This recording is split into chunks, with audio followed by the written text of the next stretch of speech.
If you opened your fridge this morning and warmed up last night's leftovers without a second thought, I need you to stop and listen to this for the next few minutes, because what I'm about to share could change the way you eat for the rest of your life. There are 4 foods sitting in almost every kitchen in America right now that millions of people reheat every single day, believing they are being smart, saving money, and reducing waste.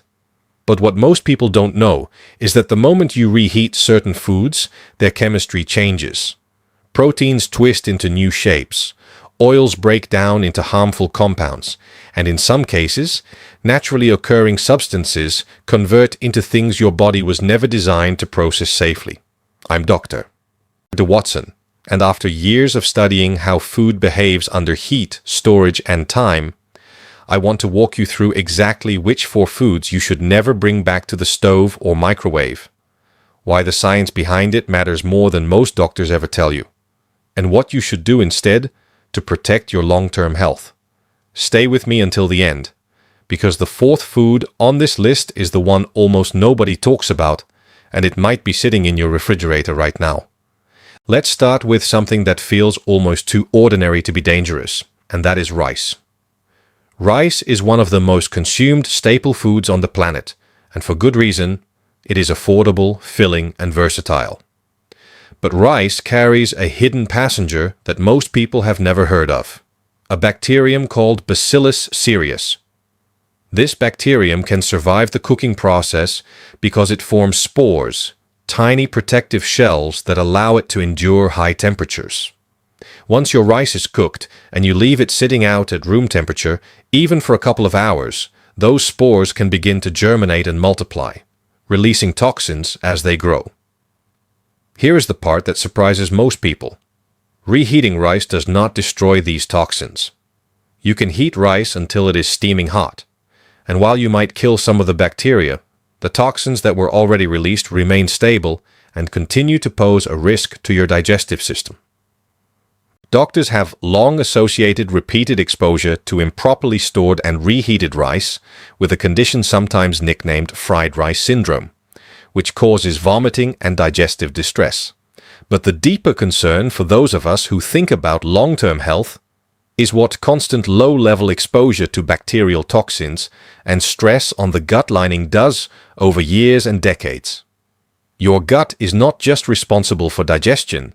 It is deeply tied to your immune system, and repeated insults to that lining can create the kind of chronic, low-grade inflammation that many longevity researchers now believe underlies a wide range of age-related diseases. If you love rice, and there is nothing wrong with that, the safest approach is to cool it quickly after cooking. Refrigerate it within 1 hour, and only reheat it once, making sure it is piping hot all the way through, ideally consuming it the same day it was refrigerated rather than days later. Now let's talk about something that might feel like a betrayal to hear, especially if you consider yourself someone who eats healthy. And that is leafy green vegetables like spinach, along with other nitrate-rich vegetables such as beets and celery. These vegetables are wonderful for you when they are fresh. They are loaded with folate, iron, and antioxidants that support everything from your blood health to your brain function. But spinach and similar vegetables naturally contain compounds called nitrates. When these vegetables are cooked and then left to sit, especially when reheated, those nitrates can convert into nitrites.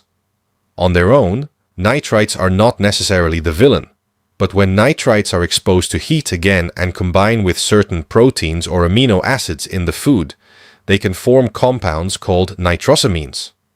This is a term you may have heard in the context of processed meats like bacon and hot dogs, because nitrosamines have been studied extensively for their potential link to increased cancer risk, particularly in the digestive tract. The concern with reheating spinach is that this process of nitrate to nitrite to nitrosamine conversion is accelerated by heat exposure, storage time, and repeated warming cycles. This does not mean a single reheated spinach dish is going to cause harm, and I want to be clear about that, because fear without context does nobody any good. What matters here is pattern and frequency.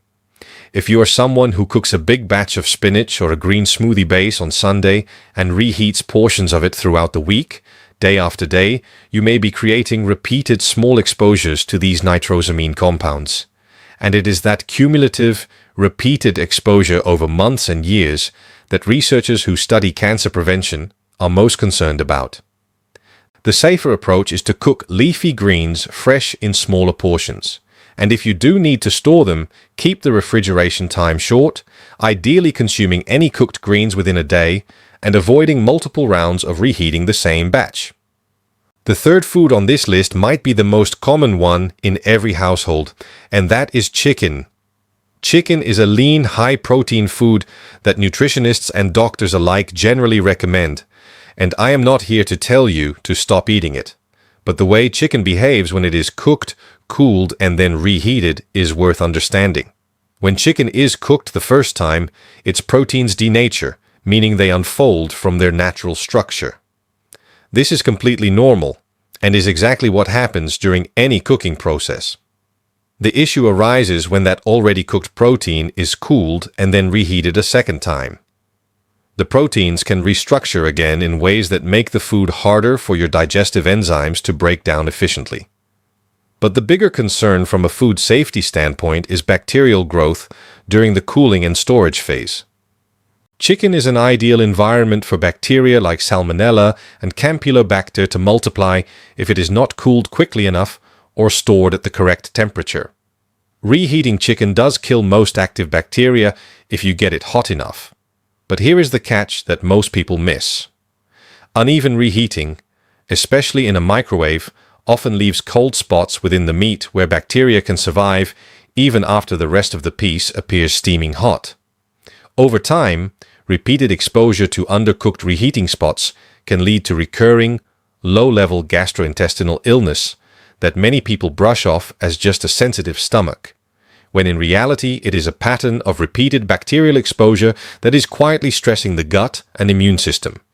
If you want to safely enjoy leftover chicken, the key is rapid cooling within 2 hours of cooking, storing it in shallow containers so it cools evenly, and when reheating, using a food thermometer if possible to ensure the internal temperature reaches at least 165 degrees Fahrenheit throughout the entire piece, not just on the surface. The fourth food, and the one I promised you at the beginning that almost nobody talks about, is potatoes, particularly when they are cooked, cooled, and then reheated, especially if they were wrapped in foil during the initial cooking process. Potatoes seem harmless, and in their fresh, properly cooked state, they absolutely are a nutritious source of potassium, fiber, and vitamin C. But cooked potatoes that are left at room temperature, particularly when wrapped tightly in foil or stored in an airtight container without cooling quickly, create a low-oxygen environment. This matters because a bacterium called Clostridium botulinum thrives in exactly these low-oxygen conditions. This is the same organism responsible for botulism, one of the most potent toxins known to affect the human nervous system. Now, I want to be very clear that this is a relatively rare occurrence, but it has happened, and it has been documented in medical literature, often traced back to baked potatoes that were wrapped in foil, left out at room temperature for extended periods, and then reheated without ever reaching a high enough internal temperature to destroy the toxin. Beyond the botulism risk, cooked potatoes that sit for extended periods and are then reheated also lose much of their resistant starch benefit, a type of starch that is actually good for gut bacteria and blood sugar regulation when potatoes are cooled and eaten cold or gently reheated just once. The safest way to enjoy potatoes as leftovers is to remove any foil wrapping immediately after cooking, refrigerate them within 1 hour rather than letting them sit out, and reheat them only once, ensuring they are heated evenly and thoroughly rather than just warmed on the outside. I want to take a moment here because I know some of you are thinking that this sounds overwhelming, like suddenly your entire kitchen is full of landmines. That is not what I want you to take away from this. The human body is remarkably resilient, and occasional exposure to these risks is not going to define your health outcome. What actually matters, and what the research on chronic disease and cancer risk consistently points to, is pattern and repetition over years and decades. It is not the one time you reheated spinach for dinner. It is the years of habitually reheating the same batch of greens 5 times a week without realizing what was happening at a chemical level. It is not the one microwave chicken breast. It is the decade of inconsistent reheating that left cold spots teeming with bacteria meal after meal.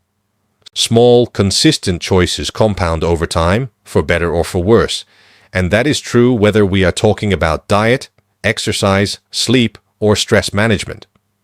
The goal of understanding this information is not to create fear around your kitchen, but to give you the tools to make small adjustments that compound in your favor instead. Before I go further, I want to pause and ask you to do something simple but meaningful. If you have found this information valuable, if it has made you think differently about something as ordinary as leftovers, please take a moment right now to hit that subscribe button and tap the notification bell. I create these videos because I believe that people deserve access to real, evidence-informed health information without having to sit in a waiting room or dig through confusing medical journals to find it. Every subscriber helps this channel grow and allows me to keep bringing you the kind of practical, science-backed guidance that can genuinely improve how you live and how long you live well. It costs nothing, it takes 2 seconds, and it makes a real difference in helping more people find this information before they need it. So please, subscribe now, and let's continue. Let's talk practically about what you can do starting today, because information without action is just trivia, and I want this video to actually change your habits. First, invest in a set of shallow, wide food storage containers rather than deep ones. Shallow containers allow heat to escape food much more quickly during the cooling process, which dramatically reduces the window of time bacteria have to multiply. Second, adopt what food safety experts call the 2-hour rule, meaning any cooked food should not sit at room temperature for more than 2 hours before being refrigerated, and in warmer conditions, that window shrinks to 1 hour. Third, when you do reheat leftovers, aim to bring them to a full, even steaming temperature throughout, not just warm on the surface. And if you are using a microwave, stir the food halfway through and let it rest for a minute afterward, because that resting period allows heat to distribute more evenly and eliminate those dangerous cold spots. Fourth, try to limit yourself to reheating a portion of food only once. If you cook a large batch of rice, chicken, spinach, or potatoes, consider portioning it into smaller containers before refrigerating, so you only ever pull out and reheat what you plan to eat in that sitting, rather than reheating the entire batch repeatedly over several days. Fifth, and this is something I say to my patients often, when in doubt, throw it out. The cost of a small amount of wasted food is nothing compared to the cost of a chronic, unnecessary exposure to bacterial toxins or harmful compounds that your body then has to work to manage. I also want to address something that often comes up when I talk about topics like this, which is the question of whether fresh is always better than leftovers in general. The honest answer is that fresh food, cooked and eaten promptly, will always carry the lowest risk profile simply because you are removing the variables of storage time, temperature fluctuation, and repeated heating cycles entirely. That said, I understand that batch cooking and meal prepping are essential tools for many people managing busy schedules, tight budgets, or health conditions that require consistent meal timing. The goal is not to abandon these practical strategies, but to apply them with an understanding of which foods are more forgiving when stored and reheated, such as most soups, stews, and grain dishes other than rice, and which foods require more careful handling, like the 4 we have discussed today. Being informed allows you to keep the convenience of meal prep while minimizing the risks that come with it. It's also worth mentioning that the way you originally cook these foods can influence how safely they hold up to storage and reheating. For instance, undercooking chicken even slightly the first time around gives any surviving bacteria a head start during the storage phase, so ensuring thorough cooking from the very beginning creates a much safer foundation. Similarly, overcooking rice into a mushy texture can actually create more surface area and moisture that bacteria find more hospitable during storage. So cooking rice to a proper, not overly soft texture and cooling it quickly gives you a meaningfully safer starting point. These small details in the initial cooking process are easy to overlook, but they matter just as much as what you do during storage and reheating. I know many of you watching this are not in your 20s or 30s anymore, and I want to speak directly to that for a moment, because as we age, our digestive systems, our immune resilience, and our body's ability to bounce back from small insults like bacterial exposure or inflammatory compounds naturally become less robust than they were decades ago. This does not mean you need to live in fear, but it does mean that the margin for error shrinks somewhat, and habits that might have caused nothing more than a mild stomach ache in your 30s could contribute to more noticeable digestive disruption, fatigue, or inflammation in your 60s and 70s. This is exactly why understanding these food safety principles becomes more valuable, not less, as we get older. It is not about restriction for the sake of restriction. It is about protecting the quality of the years ahead of you, so that you can continue doing the things you love, spending time with the people who matter to you, and maintaining your independence and vitality for as long as possible.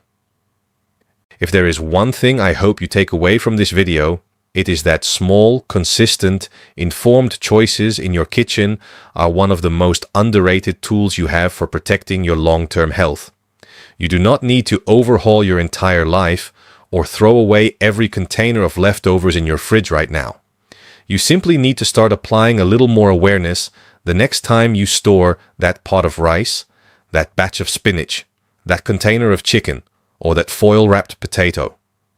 Cool your food quickly, store it properly, reheat it thoroughly and only once, and pay attention to how your body responds over time.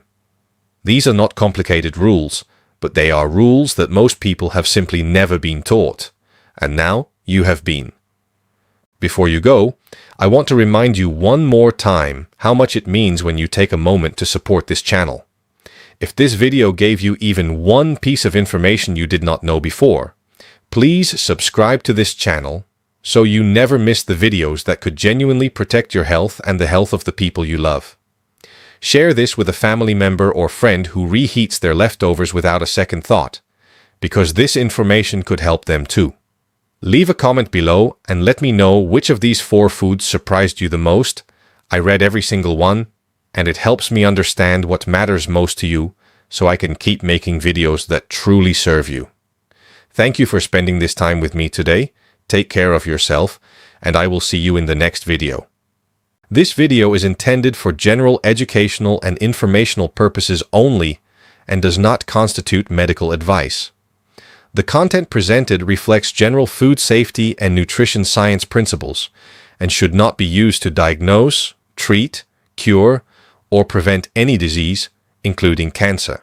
Individual health circumstances vary, and viewers should consult a licensed physician, registered dietitian, or other qualified healthcare provider before making changes to their diet or food handling practices, especially if they have existing health conditions, are pregnant, are immunocompromised, or are caring for young children or elderly individuals.